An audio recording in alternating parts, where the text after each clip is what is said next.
ने किया है ओके या किसी और ने आलोक किया जी एक second. All right, Kishore Tiwari, Kishore Tiwari, Sanju please एक मिनट रुक जाइए प्लीज। अब मुझे किशोर तिवारी कृष्ण हेगड़े को टाइम देना थोड़ा। किशोर जी यहीं से शुरू कर दीजिए। संजू वर्मा उठा रही हैं मुद्दा वीर सावरकर का, क्योंकि छत्रपति शिवाजी महाराज की मूर्ति गिरी है। आलोक जी कह रहे हैं भैया वो तो माफी मांगी थी या नहीं मांगी थी, फैक्ट है। आपको तो बुरी लगी होगी ये बात किशोर जी।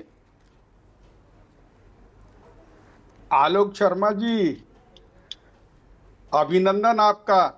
नहीं तो लोग कहते थे चाटुकारों को ही पदाधिकारी बनाते हैं, आप भी बन गए। चलो अच्छे दिन आने वाले हैं। तो मैं एक बात करता हूं। Thank you thank you. हाँ, मैं आलोक जी आपको महाराष्ट्र का चार्ज देते तो अच्छा लगता। और भी मैं एक बात बता रहा हूं कि बहुत ही दुर्भाग्यपूर्ण घटना हुई। उस पर पंतप्रधान जी ने गंभीरता से आकर क्षमा भी मांगी और 3,700 करोड़ की इतनी अच्छी प्रतिमा चूर चूर हो गई।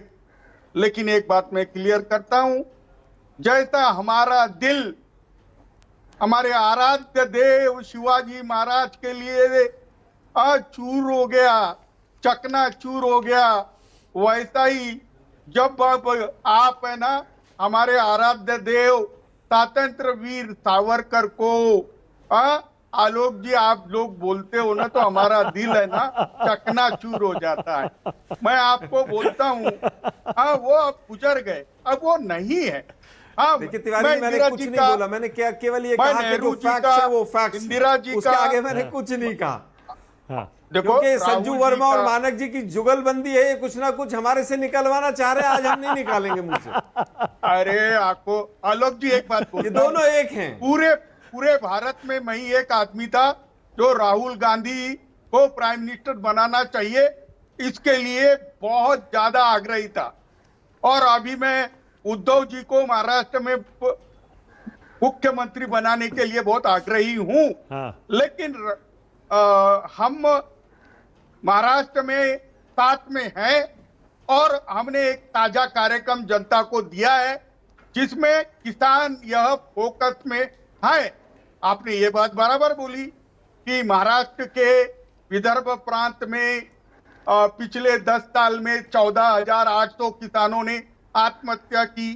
किसानों के कपास और सोयाबीन पर बड़ी आपत्ति आ चुकी है और महाराष्ट्र के किसान परेशान है। चलिए ये बात लेकिन मैं बताता हूं कि महाराष्ट्र में तो आपकी पार्टी मेरे ख्याल से सबसे बड़ी पार्टी बन के आएगी, ये तो अब दिख रहा है।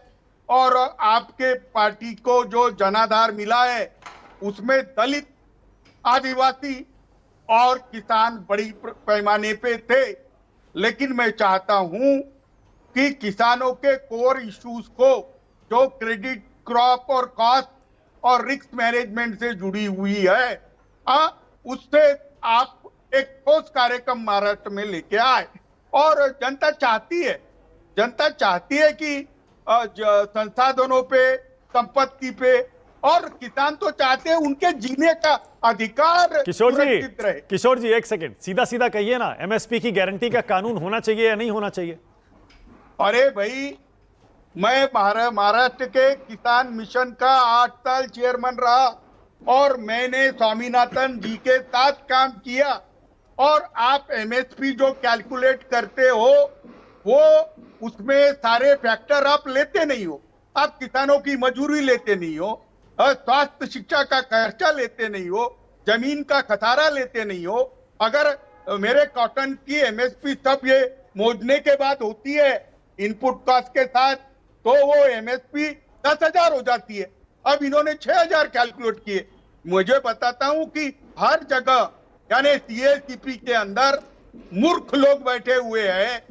नीति आयोग में मूर्ख लोग बैठे हैं और मोदी जी को तो कुछ भी समझता नहीं है, कुछ भी नहीं समझता है। किशोर जी एक सेकंड, एक मिनट, संजू किशोर जी, अरे एक मिनट किशोर जी सीधा सीधा किशोर जी कहिए ना, एमएसपी का कानून आना चाहिए या नहीं आना चाहिए? पूरी एमएसपी नहीं मिल रही, वो अलग बात है, अलग मुद्दा है। कांग्रेस कह रही है हम एमएसपी की गारंटी का कानून लाएंगे। आप कहिए ना, आपकी पार्टी का स्टैंड क्या है उस पर? मैं बोल रहा हूं हमको जीने के लिए जो लगता है तो हमारे उपज पर वही दाम मिलना चाहिए। एमएसपी का कानून वाली मांग के लिए साथ में हम कांग्रेस के साथ है और रहेंगे। और अच्छा, अचानक यही मांग किशोर जी अचानक कैसे इस डिमांड के साथ आ गए?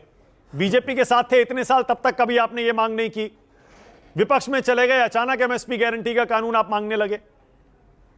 अरे वो गलती थी हमारी, हमने माफी मांग ली लोगों से। क्या बात कर रहे हैं किशोर जी? 15-20 साल 25 साल की गलती थोड़े होती है। बीजेपी के साथ इतना बड़ा गठबंधन आपने चलाया।